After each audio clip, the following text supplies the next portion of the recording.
What's up guys, this is TVW slash the Volt Within here, and in this video I am doing a Craglorn quest with the group, and this is probably one of my first dungeons slash quests I've ever done in Craglorn.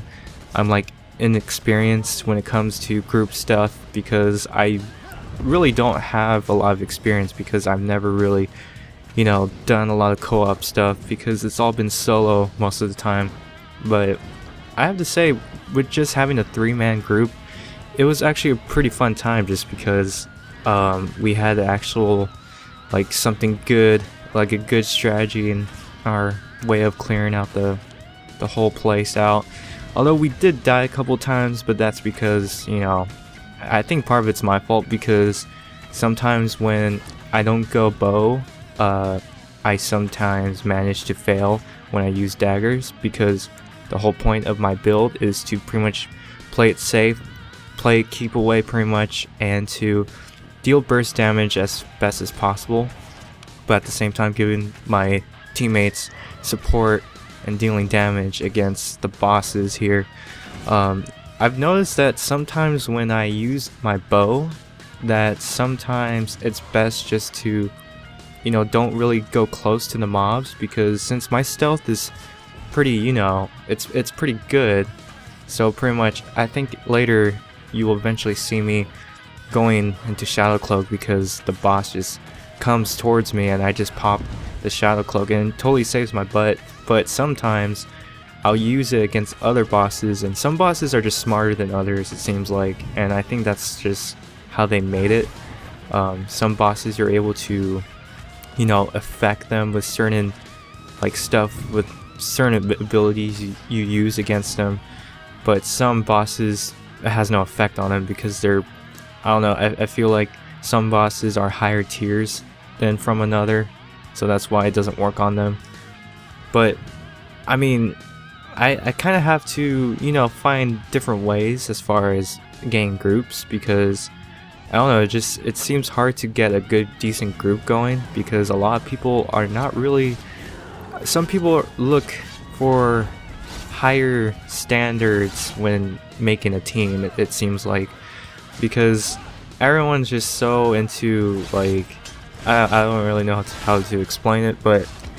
because we're trying to get a healer in our team, but I mean, as you guys can see right here, we are doing this without a healer and we still managed to clear the whole quest. So that just goes to show you that you can do stuff without a healer. Although I will recommend using a healer in your team because healers totally save, they totally help out so much, and it makes a big difference, especially when you're getting piled by a lot of enemies at the same time. And a person that's squishy like me, I can't tank 10 mobs just gaining against me at the same time. I'll just get wrecked, and there's no way I'll be able to sustain my health using my health abilities and whatnot. It's just not gonna happen. So my best thing is to get a healer, but at the same time, if you have a good enough team to, if your team can kill really fast, that's all that matters, really, to be honest, because the faster you kill, the less likely you'll not get groups of mobs piling up on you and you get screwed later on. This part right here was actually not that bad compared to the other situation, because I don't know what it was that we changed up, because we did get messed up on the previous try, but I think part of it is because I wasn't really dealing as much damage as I was trying to attend to, because I was using my bow, and sometimes my bow is not my best option when approaching stuff like that. I kind of want to switch to my daggers when I'm trying to kill really fast. So I'm still trying to see what works and what doesn't work as far as how to approach certain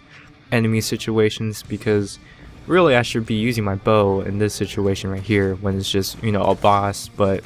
there are some mini mobs that go along with this boss, so that's where you see me switch to my daggers and take them out as fast as possible, because it seems like they don't really do much, but honestly it makes a big difference if you clear them out, because the little damage can kind of mess you up and whatnot. So I try to do my best when it comes to that. But I don't know, we'll see what happens, because you know, killing bosses and getting loot and stuff is pretty nice to have, but I don't know, I'm just kind of speaking of personal experience. I don't even think I got a purple item from boss yet, although I did get a special armor set. I think it was just the air set. I got like an air belt, and then I got a veteran 12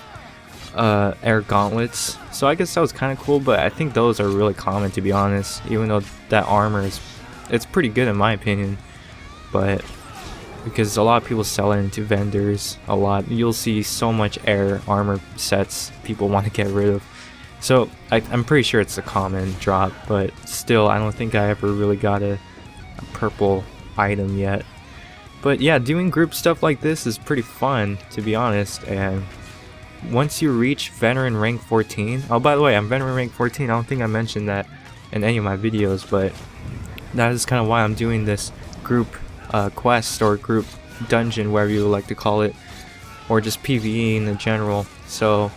if you're max level, you know, that's where you can really shine and do PvE more hardcore like this, and it gives the game more replay value and a new experience, because it really feels like I'm playing more seriously compared to how I was playing this before. And not serious as a sense that, you know, I get mad if I fail the dungeon. Serious as a sense that it requires more teamwork and